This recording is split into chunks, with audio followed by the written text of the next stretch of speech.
rakyat Riau. Pada era kolonialisme Belanda dibentuklah wangsi dagang yang bernama Vereniging Oost-Indisch Compagnie atau VOC, suatu kongsi dagang yang memonopoli dagang hasil bumi Nusantara.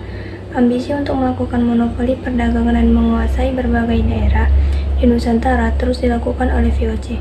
Di samping menguasai Malaka, VOC juga mulai mengincar kepulauan. Dengan politik memecah belah, VOC mulai berhasil menanamkan pengaruhnya di Riau. Kerajaan-kerajaan kecil seperti Siak, Indragiri, Rokan, Kampar semakin terdesak oleh Indonesia tidak terima atas keserakahan VOC itu.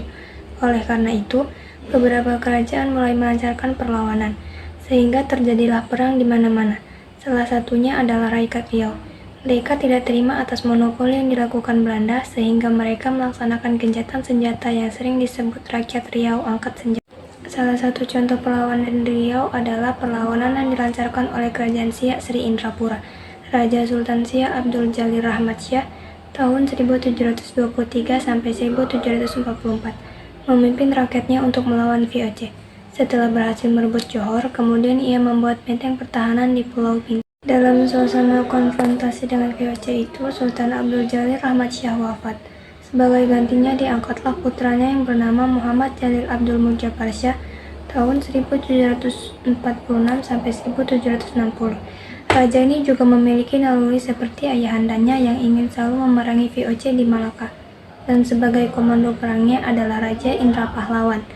Tahun 1751 berkobar perang melawan VOC. Sebagai strategi menghadapi serangan Raja Siak, VOC berusaha memutus jalur perdagangan menuju Siak. VOC mendirikan benteng pertahanan di sepanjang jalur yang menghubungkan Sungai Indragiri Kampar sampai Pulau Guntung, yang berada di muara Sungai Siak. Kapal-kapal dagang yang akan menuju Siak ditahan oleh VOC. Hal ini merupakan pukulan bagi Siak. Oleh karena itu, segera dipersiapkan kekuatan yang lebih besar untuk menyerang VOC.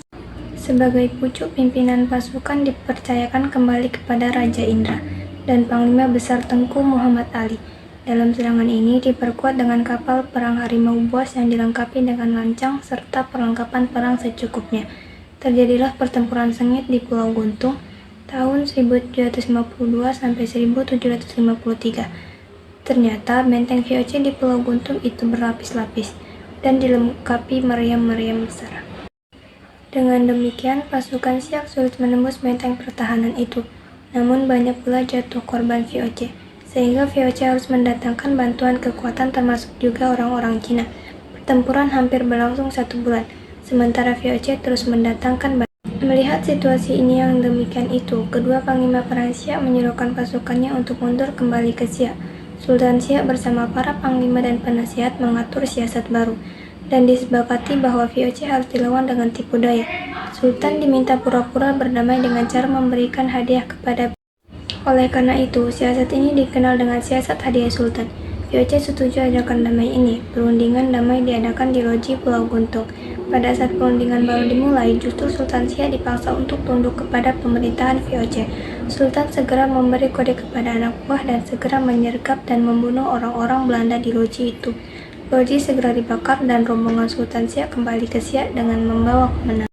Sekalipun belum berhasil mengenyahkan VOC dari Malaka, siasat perang ini tidak terlepas dari jasa Raja Indra Pahlawan.